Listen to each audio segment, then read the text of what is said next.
No ar, Minuto da Unicidade, com o pastor Tony de Souza.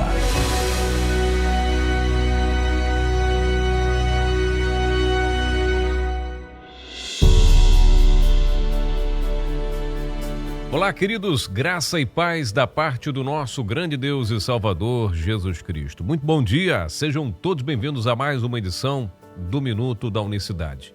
E aqui estamos sempre para falarmos da unicidade de Deus. Bom, nós vamos continuar falando o que nós estávamos abordando ontem, né? Começamos a falar ontem.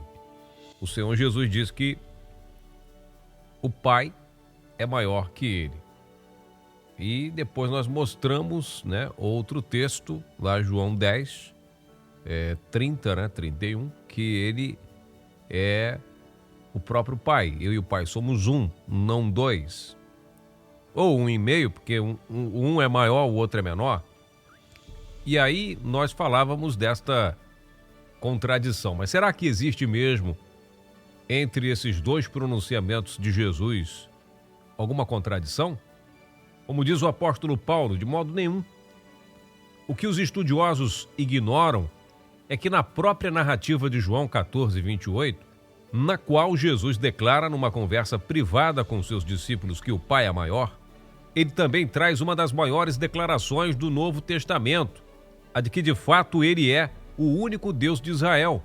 Veja, disse-lhes Jesus: eu sou o caminho e a verdade e a vida. Ninguém vem ao Pai senão por mim. Se vós me conhecesses a mim, também conhecerias a meu Pai, e já desde agora o conheceis e o tendes visto. Disse Filipe: Senhor, mostra-nos o Pai, o que nos basta. Disse-lhe Jesus: estou há tanto tempo convosco e não me tendes conhecido, Filipe? Quem vê a mim, vê o Pai. Como dizes tu, mostra-nos o Pai. João 14, do 6 ao 9. E aí eu estou lendo aqui para você um trecho do livro que eu escrevi. E eu digo assim, observemos que desde os primeiros versículos de João, capítulo 14, Jesus trata de deixar claro para os seus discípulos de que o Pai era, na verdade, o próprio que lhes falava. Ou seja, ele se declara volto bem a dizer, não é para o mundo não é para os religiosos não, para os seus discípulos. Quando ele fala, quem vê a mim, é para discípulo. E isso você precisa ter bem claro na sua mente. No verso 6, ele usa a expressão ninguém vem, ao invés de usar, segundo o português correto, e se tratando de que o Pai estava em outro lugar, ninguém vai. Talvez o leitor tenha lido várias vezes esse texto e nem sequer tenha dado conta da grande revelação contida nele. Ou até mesmo chegado a pensar que poderia ter sido um lapso de falha cometido por um copista, como explica Bart Ehrman em seu livro O que Jesus Disse e o que Jesus Não Disse. Mas não foi bem isso que aconteceu. Em todas as traduções do mundo, incluindo os originais, encontramos ninguém vem.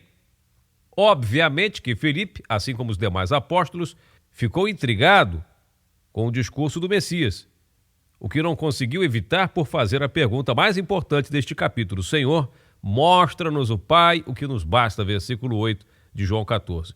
E qual é a resposta? Estou com vocês durante todo o tempo e ainda não me conhecem?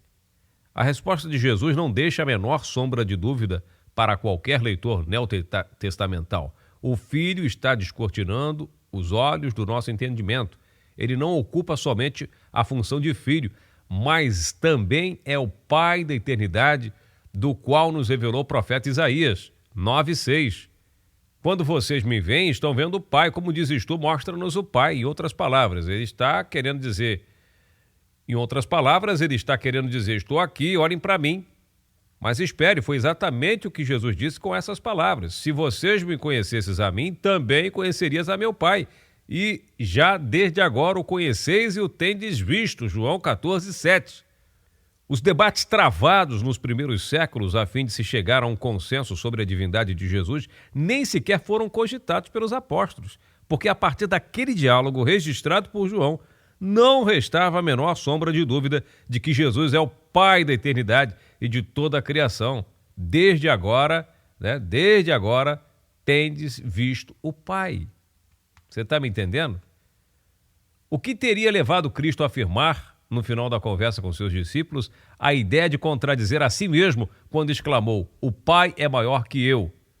Já estava mais do que claro que ele era o próprio Pai. Quer dizer, é o que eu pergunto aqui no livro, né? Eu pergunto o seguinte: se ele fala o tempo todo ali dizendo que ele era o próprio Pai, se ele está se revelando, por que que ele disse que o Pai era maior que ele? Essa é que é a grande pergunta. Então este não é o único trecho que nos deixa em interrogações.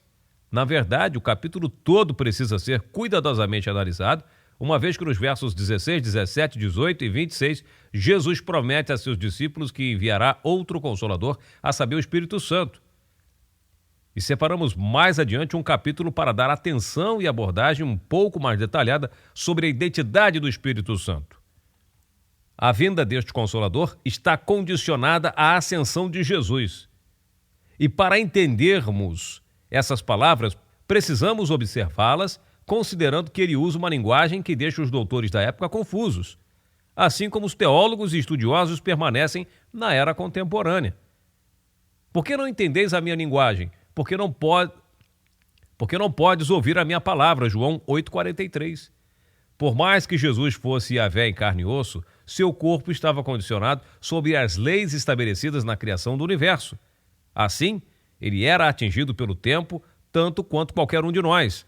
Nasceu, cresceu e envelhecia normalmente, embora tenha demonstrado inúmeras vezes sua influência e domínio absoluto sobre a natureza em geral. Ele vivia a maior parte do tempo como homem, necessitando de comida, água, sentia sono, dor e etc., sendo homem sem deixar de ser Yahvé e vice-versa. Ele precisou cumprir todas as suas leis, incluindo as universais e naturais. Isso nos dá amplo entendimento para compreender que entre Deus e o homem existe a superioridade do Criador e criatura, apesar de Cristo nunca ter sido criado e sim gerado no ventre da Virgem. Logo, por ter se tornado homem, nesta condição limitada, sujeitou-se às leis do universo.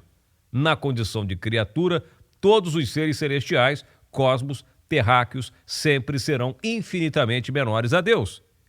O maior bandeirante do Evangelho, o apóstolo Paulo, nos esclarece muito bem essa questão, de sorte que haja em vós o mesmo sentimento que houve também em Cristo Jesus, que, sendo em forma de Deus, não teve por usurpação ser igual a Deus, mas esvaziou-se a si mesmo, tomando a forma de servo, fazendo-se semelhante aos homens, e achado na forma de homem, humilhou-se a si mesmo, sendo obediente até a morte, e morte de cruz. Filipenses 2, 5 e 8. Então, para resumir, para fechar esse ponto aqui, o Minuto da Unicidade de hoje, Deus é maior que o servo, é maior que o homem e tudo o que há nos céus, na terra e embaixo da terra. Deus é maior. Então ele, achado na condição de homem, humilhou-se ainda mais. Foi achado na condição de servo. E aí, é por isso, Deus é maior que o homem. Ele estava na condição de homem, então ele tinha que ascender aos céus para cumprir todo o propósito e aí, sim, dar sequência a esse mistério. É coisa muito profunda, muito forte. Eu vou ficando por aqui. Agradeço você. Eu li e compartilhei com você o capítulo do livro Jesus, o único Deus verdadeiro, a maior revelação da Bíblia. Espero que você, que tenha, né, esse livro, faça bom uso, porque realmente precisamos ler, precisamos ampliar nosso entendimento, precisamos realmente ler bastante. Tem muito mais coisas importantes nesse livro, mas nós temos que ficar por aqui. Um grande abraço, uma excelente quinta-feira, nós voltaremos amanhã. Que Deus abençoe a todos, obrigado pela audiência aí, viu? Até amanhã, graça e paz. Minuto da Unicidade.